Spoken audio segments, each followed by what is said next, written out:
Shalom, kembali lagi di channel EduLike bersama Mr. Obin. Kali ini kita akan melanjutkan pembelajaran kita di buku Bupena, yaitu pelajaran tematik, muatan PKN, dan kali ini kita akan kombinasikan dengan muatan IPS. Nah, di video kali ini kita akan belajar di muatan PKN khusus di tema 6, subtema 2. Kita akan belajar tentang hak warga negara, dan di muatan IPS nanti kita akan belajar tentang cinta tanah air. Langsung saja tanpa berlama-lama kita mulai ya pelajaran kita hari ini.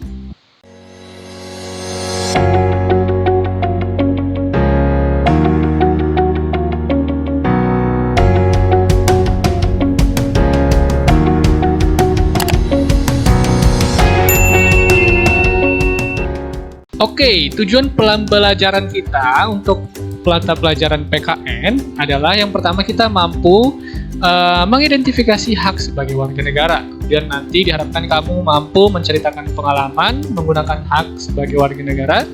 Dan yang terakhir kamu mampu menjelaskan manfaat pemenuhan hak sebagai warga negara. Nah, kita langsung mulai saja untuk mata pelajaran pertama PPKN dengan judul Hak Warga Negara. Kita langsung mulai ya. Oke, untuk yang pertama, subjudulnya adalah hak sebagai warga negara Indonesia. Ya, Mr. Robin percaya kita semua di sini adalah warga Indonesia ya. Nah, kira-kira apa aja sih hak kita sebagai warga Indonesia? Namun sebelumnya kita akan pelajari dulu hak itu apa. Berbicara tentang hak, yang paling identik dengan hak adalah hak asasi manusia atau HAM. Ya, di Indonesia sendiri isu HAM ini atau hak-hak ini adalah isu yang sangat penting juga di dalam kenegaraan. Ya, sekarang kita lihat, menurut Piagam PBB, hak asasi manusia itu apa sih? Ya, menurutnya adalah hak asasi manusia adalah hak berpikir, mengeluarkan pendapat, hak memperoleh nama baik, kemerdekaan hidup, peroleh pekerjaan, dan lain-lain. Itu adalah hak. Nah, kalau kita lihat hak-hak itu ternyata sangat penting atau sangat dibutuhkan oleh setiap manusia, termasuk juga di Indonesia. Nah, sekarang kita lihat konsepnya. Konsep yang harus kamu pahami adalah kita sebagai manusia itu memiliki dua hal. Yang pertama itu hak. Hak itu contohnya apa? Seperti uang, pekerjaan, makanan, tempat hidup, ya. Dan juga ada satu lagi bagian yang tidak terkalah pentingnya yang berhubungan dengan hak, yaitu kewajiban. Nah, kedua hal ini tidak bisa dipisahkan anak-anak. Karena keduanya ini akan ada namanya keadilan.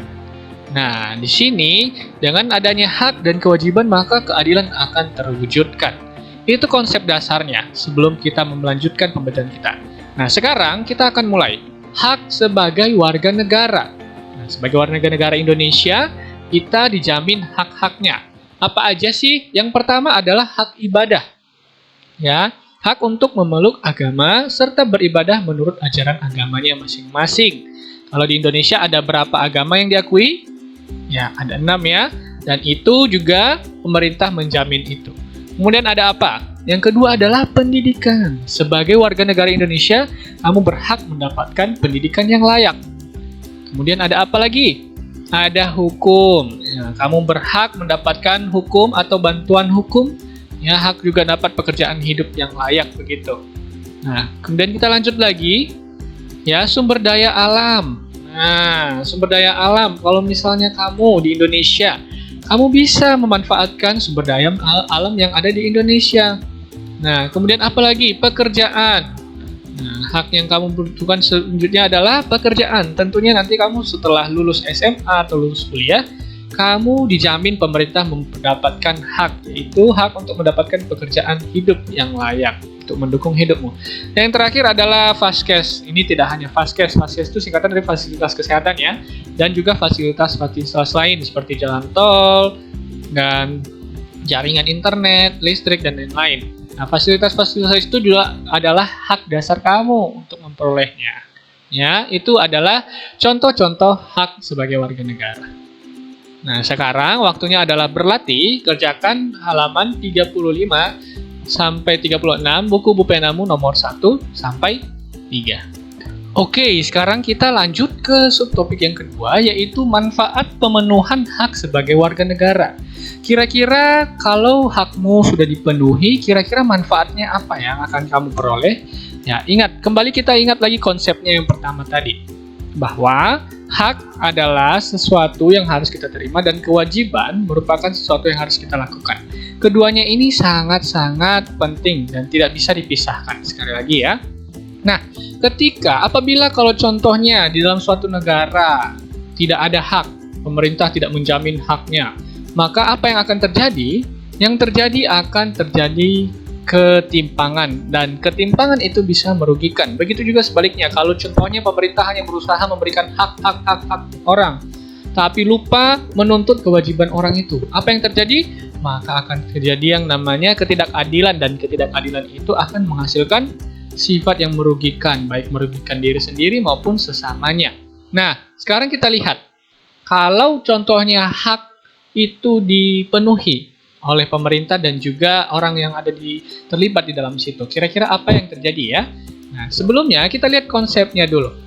Nah, Indonesia ya dalam hal ini memiliki dasar negara yang kuat, yaitu Pancasila. Pancasila ini adalah pedoman hidup kita, yang singkatnya berbicara tentang hidup di Indonesia adalah hidup yang sejahtera dengan damai. Nah, itulah isi dari Pancasila. Pancasila ini adalah dasar dari aturan-aturan yang akan dibuat. Nah, kita sekarang pelajari apa aja sih aturan yang ada di Indonesia. Nah, di dalam piramida hukum di Indonesia ada urutannya ternyata. Yang paling pertama itu adalah Undang-Undang Dasar 1945. Nah, Undang-Undang Dasar ini nanti akan diturunkan menjadi Perpu, kemudian peraturan pemerintah, peraturan presiden, dan peraturan daerah lainnya. Nah, untuk Undang-Undang Dasar 1945 ini itu sudah diatur di dalam sistem pemerintahan di Indonesia.